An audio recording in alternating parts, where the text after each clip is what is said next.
Welcome to the Hockey Writers Flames Faceoff, a weekly show with our top Calgary Flames writing crew, bringing you the latest news, rumors, trades, player grades, game results, and much more. From training camp to the playoffs, from draft day to the trade deadline, our team covers everything that happens with the Flaming Sea. So get set, get focused. It's time for the Flames Faceoff. Flames Faceoff. Hello, everybody. My name is Paul Quinney, and this is the Flames Faceoff, brought to you by the Hockey Writers. It's great to be back. I hope everyone had a great Christmas break. And on behalf of everyone here at the show, we'd like to wish our viewers a happy, healthy, prosperous 2022. I know we're looking forward to doing another year of this show. And speaking of that, as everyone knows, we're a weekly show. And to make sure you don't miss an episode of this, what you can do is subscribe to this YouTube channel and give us a follow and likes on other social media platforms that you happen to be using. We're on most of them. And on our panel today, we have Mr. Brett Krauss and Greg Tysowski. Welcome, gentlemen. We've got a really busy schedule this week, lots to talk about. So let's get right into it. What I wanted to do, this being New Year's, of course, is take a look back at 2021 and go through what, in your opinions, are the top stories of the year. There's a lot happened in 2021. Greg, your thoughts? What would you peg as a top story of the year, and why would that be the top story? Well, I was looking at some of the possibilities that you were laying out for us, and I have to say that probably the biggest story has to be Darryl Sutter being named as head coach. Like when they replaced him mid-season.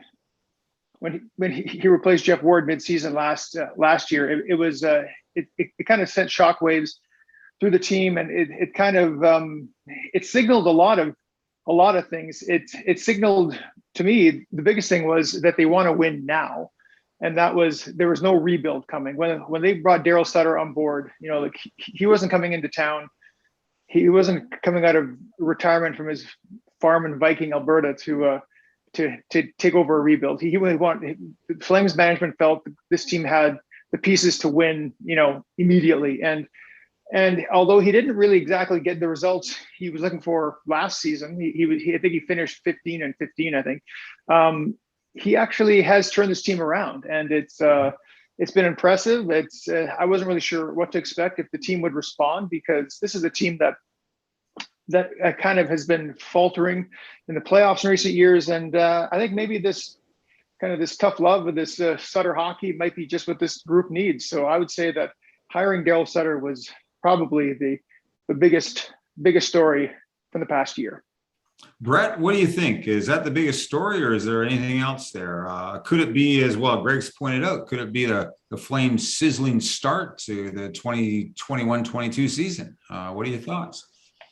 Yeah, actually, I think those kind of go hand in hand, to be honest, because, I think I would also have the Sutter hiring as probably my number one story of 2021, just because it kind of came out of nowhere. The press release came out at something like 9 or 10 o'clock at night and caught the whole city by surprise. And like Greg said, it shifted towards this, winning mentality that this is win now. And so I think that kind of goes hand in hand also, because, the Flames had a very disappointing season last year. And then moving into this year, many Flames fans were kind of very, very doubtful of the team, what it could do. Didn't look that good on paper, but they've had, some turnarounds. I think, Rasmus Andersson is back. Chris Tanev has continued to defy the odds after coming from Vancouver. Oliver Kylington stepping up to the plate and becoming a top 4 defenseman. Jacob Markstrom looking like a Vezina trophy finalist. And so, I think probably like a 1A, 1B type of top story situation is their hot start, because I don't think a lot of people predicted this. And, definitely kind of in the Twitter sphere, a lot of people said their bold prediction was the Flames to do well this season, but now it's coming true. But you didn't see a lot of people kind of predicting that they would be here. And while they're not technically leading the West, but they had the highest points percentage to end 2021 in the West or the Pacific. I can't remember which, but so I think those are kind of go hand in hand as the top stories for the team. Well, Brett, I am glad to see that you're in the mood for making predictions, because that's what I'm going to put you guys up to in the next segment, is some big, bold predictions. But before we get there, there are obviously a lot of other stories, but it's a bit of off script, so to speak, but you both mentioned that Calgary's time is now. It's win now. So does that, in your view, Greg, we'll start with you. Does that mean this year? Because I'm looking at the number of free agents, restricted free agents coming up. Is this year the last chance they've got to win with this core group, in your view? Well, it's kind of remains to be seen if they can keep this core group together after this year, because as we know, Johnny Gaudreau is probably the biggest piece, and he's been their best player, and there's no guarantee that he's going to stay in Calgary. And Tkachuk said he doesn't want to talk about contract extensions until the off season, so it's like there's really a lot of unknowns. And if you were to lose those two guys, then you're basically, I think, starting over, because they're not, that's those are their top two guys right there. And So yeah, I think they are in win now. Like if this season, if they can carry this momentum into the postseason, and we all remember a couple of years ago when they were best in the West and they fizzled out, and against the Avalanche. So they need to, I think, take this group's last stand. I think to try and really make a go of it and kind of make a deep run. If they don't get to a second round, third round, then I think there'd be a lot of disappointment in Calgary, because yes, they've had good seasons before, but I think with Darryl Sutter behind the bench and the whole win now mentality in Sutter hockey, I think this is their time. So yes, I think this is their best chance this season to try and go deep. Yeah, Brett, your take on that? Is that what you mean when you said as well, win now mode this year, or have they got a couple more years? Yeah, I think it their window definitely depends on who sticks around this summer. I feel Mangiapane is a lock to come back. I think Gaudreau will come back, but that's going to depend a lot on the cap situation, and they're going to have to move guys, I think, to get Gaudreau, Tkachuk, Mangiapane, and Shillington all signed. So this year for sure. Beyond that, it's an extremely gray area kind of to speculate on that, because there's a lot of balls in the air. But I think this is the year now. They don't have a ton of prospects in the cupboards. A couple of guys have started out well with Stockton, but it's not like they have a pipeline of guys ready to jump in if they kind of disband this core group now. So, I think that leaves them with a couple pieces to maybe try and make a big trade at the deadline. So, I think if come March, they're, top three in the Pacific, which I think they will be. I think this is the year you go for it. Greg, let's go back to top stories of the year then. Give me another, what would be number two for you in your mind this year? Well, I think if you look at the whole year, I was looking at some stats recently, and it was talking about the calendar year, which includes last season and this season.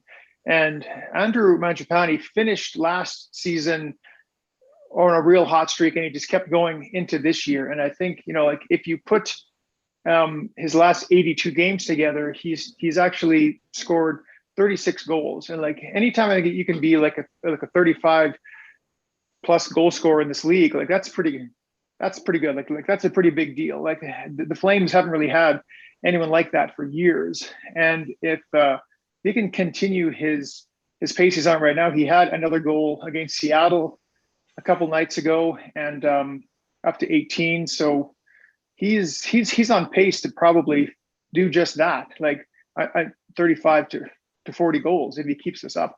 So I think that how he performed last year into the World Championships on Team Canada, and then into this year, I think Andrew Mangiapane, the emergence, the coming out of the bread man, has to be one of the top stories of the year for me. Yeah. Brett, would you agree with that, or are there other stories here? Let's not forget Johnny Gaudreau. He appears to be back, and the team lost Mark Giordano. There are others there. What would you put as number 2? Yeah, I think kind of in like the Flames fan circle, I think a lot of people kind of knew that Mangiapane's opportunity was coming, and the goals were going to come.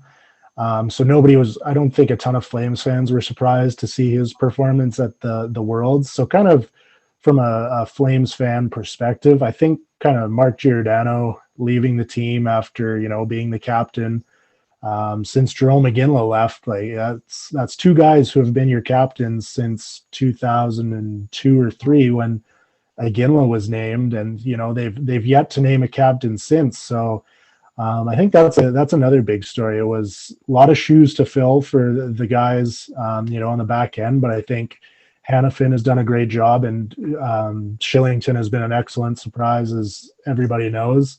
So yeah, I think that was, and a lot of people were sad to see Giordano go. I think, he was definitely a heartbeat of the team, and I know in the community he was huge. I know there was a story about him not too long ago before he left that he, bought somebody's groceries, and it was like a $200 or $300 tab. So just a world-class guy all around. So I think a lot of people were sad to see him go, but that's the business of hockey, as they say.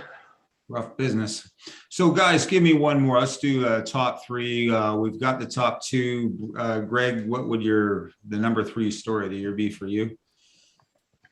Well, it's actually a pretty recent one, and it's the arena deal falling apart. Like I've been following this story for months, and I was following all of the little, landmarks and the kind of ticking off the boxes, and they had just done like the development permit, and they had everything was like ready to put shovels in the ground as early as like this month, January. They're going to be like a groundbreaking ceremony. To have it collapse at this late stage, and with so many question marks, it's huge. And it's funny, the Flames say, "Oh, we're gonna stay in the saddle as long as we can," but I just can't believe that this happened at the last minute. I know that these were new costs that were incurred, and they surprised the Flames, but still, I can't believe the city and Calgary Sports and Entertainment Corporation couldn't somehow put their heads together and get this done. And it's still, I don't know if it's dead, but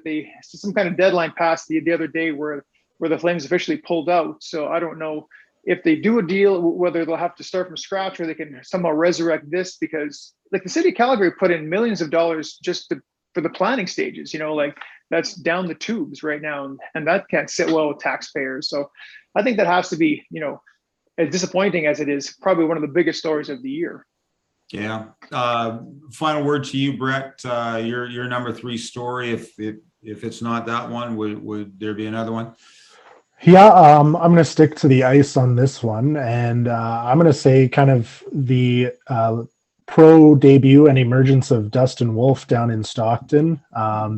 He was highly touted coming out of junior, and then last season, while the WHL hadn't started up, he got the start in his first game, and I think he let in 5 goals on his first 12 shots in the AHL. And so once again, Flames fans are sitting there thinking, oh no, another goalie that it's not going to be anything for us. But since that game, he has yet to lose a game in regulation. He's only lost 2 games in overtime, and I believe one was a shootout. And he's won 15, I believe, now this season. So, and he leads the AHL in wins, and he's top 3 in GAA and save percentage. So it'll be an interesting story to watch. Definitely, I think, Flames fans are going to have to hold back a little emotion because we've, had the goalie of the future before, which had never panned out. So But it's a very encouraging start, and the Flames even rewarded him last couple nights ago in Seattle when Vladar wasn't able to travel with the team, and he was called up to sit on the bench, and Brad Treliving in the intermission had very high praise for him, saying that this isn't just a call up because it was close to his old team in Everett, but because the Flames believe he's the third best goaltender in the organization. So it's been quite a story to watch since he jumped out of junior just several months ago. Yeah. Well, we're gonna have to watch that storyline for next year, and look out, Mr. Vladar. You may have competition, and I know, Greg, you wrote an article recently on the folly of rushing Wolf along too quickly. So maybe that'll be a topic for discussion soon, sometime during next year.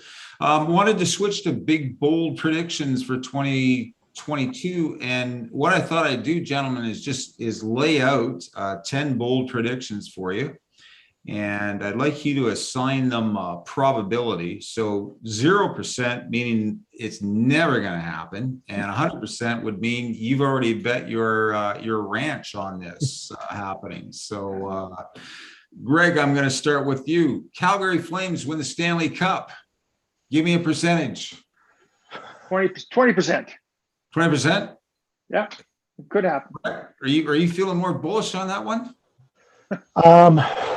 I will say 25. I'll go even a little bit more. I think they'll need a bit of a miracle, but I think there's a chance. I'll go 33.33%, 1 in 3. All right. And we're recording this, so we're going to go back and revisit this in spring. Big bold prediction: Flames reacquire Mark Giordano. Brett, give me a percentage. What is the stipulation? Trade deadline or next season or anytime? That's a good point. Well, he's end of the season, because he becomes an unrestricted free agent by then. Yeah. Okay. After free agent, I will say 50%. I think I could see him coming back.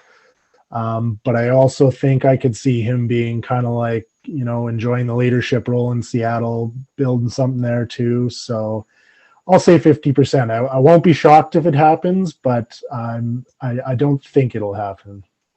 Greg, what are you calling? I'm going to say less than 50%. I'm going to say like 25%, because I just don't know if he has a role anymore for the Flames. Like, if he's willing to accept a lesser role, then I think the Flames would love to have, a solid defender like that, but he's not the number one guy in town anymore, I don't think. So it would kind of be up to him. If you would say, hey, Mark, if you're willing to be like, second pairing, third pairing guy, then maybe you have a spot here. But I don't think he can just waltz back in and be the guy again. So I'm going to say 25%. All right, I'm probably there with you. I mean, he could be Calgary's version of a Jason Spezza. I don't know, but or maybe it's too soon. Bold prediction number 3: Treliving makes some big moves at the trade deadline. I would say, that's probably 90%. You guys, and if you are in that camp that he's going to make some big moves, I'll put you on the spot. Who's he going to acquire? Greg, what are you thinking? Well, I would love to see them get Hurdle from San Jose. I keep hearing that name over and over again, and I like his game, and I think he's open to being moved, and so I think that's the guy I'd have my eye on, and I would say the chances of getting him are probably less than 50%, but I'd like to see him. I don't know how they'd make the room for it exactly with their salary cap issues, but Hurdle is my guy. That's who I'm rooting for. Brett, chances of a really big move happening at the trade deadline? We were already expecting one in the summer, right? And that didn't happen. Yeah, Flames fans have kind of been on the fishing line so many times before, only to, not get anything. So it's hard to say if anything will materialize. I think they have to do something. I think this team needs one more impact forward. So I'm going to say 90% something gets done. And I think I too like Hurdle, but I'll go for someone a little different, and I'll say Tyler Toffoli out of Montreal, because I think they could use a guy. I believe he's a right shot, and he plays the wing, and so I think that's a guy that they could desperately use, kind of in their top six, which could kind of bump Coleman down into a more defensive role, but also adding offense. So yeah, I'll say Tyler Toffoli. I could buy that theory. We're all going to be watching here, Brett. And I'm going to stick with you here. Gaudreau walks away as a free agent in July. What are your odds? I'm going to say 20%. I think, in my opinion, I think he's being genuine in press conferences when he says, he enjoys Calgary. He likes being here. He was drafted by the team. He's played here. But I also kind of get that John Tavares kind of feeling like he's just saying those things too, and then to go play, maybe not necessarily Philadelphia, but to go back east somewhere, because I know he spends his summers back there. That's where his family is. So I think he's genuine when he says he wants to stay here, but I think if there's a better offer out east, he'll probably go out east. Okay, Greg, is Gaudreau walking, and what odds would you assign that? Well, I kind of agree with Brett's sentiment that he's saying the right things, and he's never actually said I want to go back home. Like, that's always been these rumors. It's always been pundits and various people around the NHL saying it, but he's never actually said anything like that. So if you take him for face value, I'd say there's like a 10% chance he leaves, because if he's saying what he means, if he means what he says, then I think he's going to sign again in Calgary, because it's the only home he's ever known, and I think maybe he wants to win something here. He's already number 7 in all-time points for this franchise. Like, he's probably one of the biggest stars we've ever seen here in Calgary. So I think he wants to stay. So I'm going to say low chance, 10% he goes. 10% he goes. All right. What about his sidekick then, Greg? I'm still going to stick with you here. Sean Monahan. Does he leave town? I think it's like 99%. The way that they're utilizing him right now, like playing him on the fourth line, with a bunch of old pluggers, I don't know what. Yeah, I know there are a couple old pluggers on this panel right now, so I shouldn't be talking about that. But no, he's still in the power play, but if he's not in the power play, like, he's really just, there's not a lot of use for him on this team right now. And I don't know, but they're not doing a good job of showcasing him. So I don't really know what the plan is, but I can't see them, having him around to be like a fourth line center and paying, over $6 million or something. It doesn't make sense. It doesn't make sense to me how they're utilizing him, where he's playing, how much he makes. Like, I'm thinking he has to be gone. 90%. 90%. Brett, are you giving a higher odds than that? That's yeah, I don't think it's definite, but I think one of him or Lucic is going to have to go in order to bring back Gaudreau, Tkachuk, Mangiapane, and Shillington, because they're already at the cap ceiling. Those guys are all going to get raises. So I think it's going to be one of Lucic or Monahan to fall. And, Lucic is kind of fallen into favor with fans, although the contract isn't great for his performance, but it never was going to be. But I think everyone expects more from Monahan than they do Lucic, and we're just not getting it. And I don't know if it's going to quickly turn into a Sam Bennett situation where he can maybe a fresh start somewhere and get more playing time, because like Greg said, he's been on the fourth line, and even Sutter has praised him for taking on that role, but that's not what he started out as, and it's not what he could or what he was. And so it's kind of a sort of a fall from grace for Monahan here. But yeah, so I'm gonna say 90 as well. I don't think it's definite, but I think he's definitely one of a couple candidates to fall in order to sign the rest of the group. Okay, Greg, moving on here. Matthew Tkachuk resigns in Calgary to a long-term deal. And by that, I mean 7 years, like his brother Brady. What odds would you assign to that? I say good odds. Like I think if his brother's willing to sign in a terrible market like Ottawa, then I think Matthew is. We should be more than happy to sign in Calgary. I'm kind of joshing a little bit, but honestly, I think I don't think these Tkachuk boys, really care, so much, like they'd have to be in some big market or a high profile place. I think they've built careers in Ottawa and in Calgary, and I think they're loyal people. I think that's what their stock is. So I'd say there's like a really good chance, like 80-90% chance that he's signing, maybe even higher. That I'm pretty sure he's a lock to sign long term in Calgary. 95%. Brett, what do you say on Tkachuk sticking around? What odds? 90%? Less? More? I think I'm going to push all my chips in, and I'm going to say 100%. If nobody else stays, it's going to be Tkachuk, but I think Tkachuk is a lock.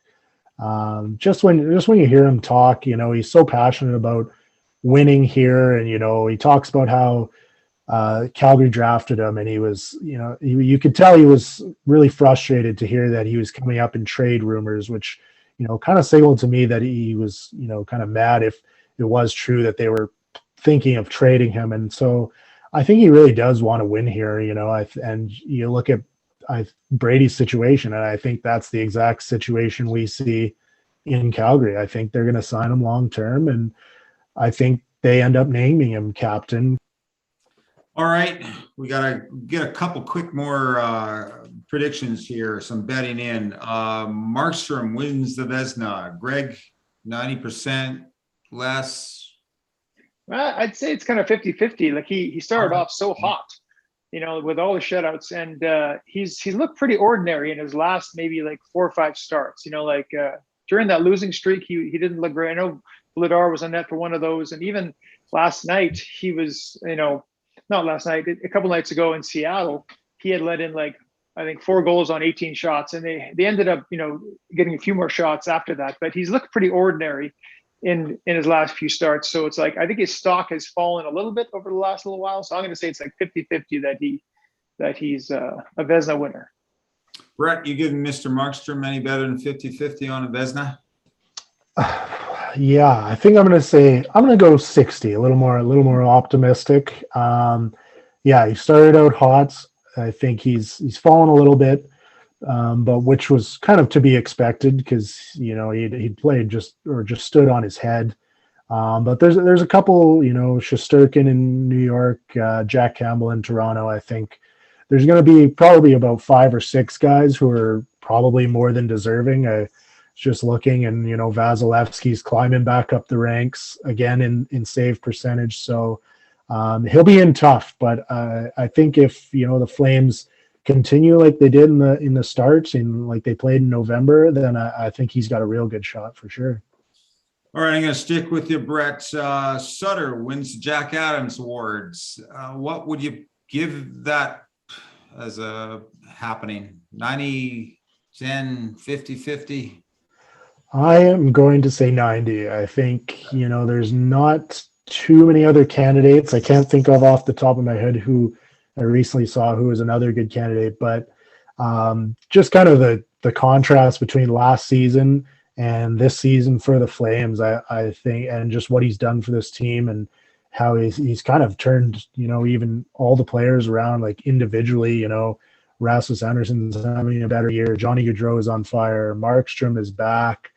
And that might not all necessarily be to Darryl Sutter's credit, but he's gotten them playing like a team. And I remember when this team started this season and they just looked completely different from last year and faster pace. And they were just kind of, they suffocate teams and play through them. So, yeah, I think he'll finalist 100%, Jack Adams winner 90%. All right, the bookies are going to be listening to this show. Greg, what do you say on Sutter? I have to agree with Brett because there's really he's kind of a slam dunk candidate right now. The only person who I can see who might topple him from that perch is Bruce Boudreau in Vancouver. They haven't lost in regulation since he's taken over the team. They've lost one overtime game and won like 8, I think. So they are obviously a different team under Bruce Boudreau, kind of like the Flames are a different team under Darryl Sutter after he got his full training camp and the Sutter system put in place. So yeah, Sutter has to be a finalist, and he's got to be like a 90% lock to win that thing. Unless Gaudreau keeps winning, then maybe it's Gaudreau from Vancouver. All right, real fast then, Greg, I'm going to stick with you. Treliving's replaced by Sutter, and Kurt Muller becomes head coach by June. What do you? It's funny. I see fan posts and fan boards talk about Sutter. He should be GM, but like, do people not remember he was a terrible GM? Like, he was a good coach, but a terrible GM. And I don't know why people think that should happen again. Like, I've never understood it, but I've heard it more than once. And so I'm going to say, I'm hoping it's a 0% chance, because I don't want to see him as GM, but I could see Kirk Muller, if he sticks around, for the next few years, he could probably be the guy to replace Darryl Sutter, because Darryl Sutter, I think, does have a shelf life of 2 to 3 years. He only has this year and next year under contract, so we could see Muller sooner than later. But I think Sutter stays as coach, and if he can't get these guys to win in the next couple of years, he's gone. All right, Brett, what do you say? Real fast, give me the odds of that happening. Yeah, Sutter. I'm with Greg, 0. The Sutter GM years just didn't work out. I believe 2006 or 7, they had no players, or 2006 or 7 draft, they had no players from that draft skate one game in the NHL. And they didn't make many good picks. And Sutter hasn't been a GM since that stint with Calgary, and I think there might be a reason to that. Okay, last one, gentlemen. A deal gets done for between the city of Calgary and Calgary Sports and Entertainment Corporation for a new building in downtown Calgary. Greg, odds of that happening in 2022? It could in 2022, maybe just 50-50, because the way that like 4 years ago, Calgary Sports Entertainment walked away from the table, and then it took 3 years to get this deal kind of in place and kind of moving. And so there's no guarantee that anything will happen in the next calendar year, but I'd say like 50-50 that they salvage this one, and maybe 50-50 they start something new. But I don't know. It's kind of a toss up right now. I wish it would happen, but there's no guarantees. Brett, last word to you. What are the odds? Well, and we made a bold prediction segment for a reason, so I'm going to say something gets done this year. I think it was just kind of timing, because there was a mayoral election here in Calgary that I think Murray Edwards kind of tried to shake down the new city council to see, kind of if they could make the deal more in their favor. But they obviously, council didn't back down, and Mayor Gondek didn't back down from CSTC. But so I think that, they obviously want to build a new building. I thought that the deal was reasonable. Like the city is giving up a lot of money to build a new arena. So I think this was kind of one last attempt to see how many more tax dollars they could get. But I think they're going to get something done this year. Okay, gentlemen, with that, thank you very much. We've run out of time, unfortunately, but as always, a great discussion. And thank you, everybody, for joining us for another episode of the Flames Face-Off. And we'll be back in 7 days. In the meantime, take care and enjoy your hockey whenever that comes along.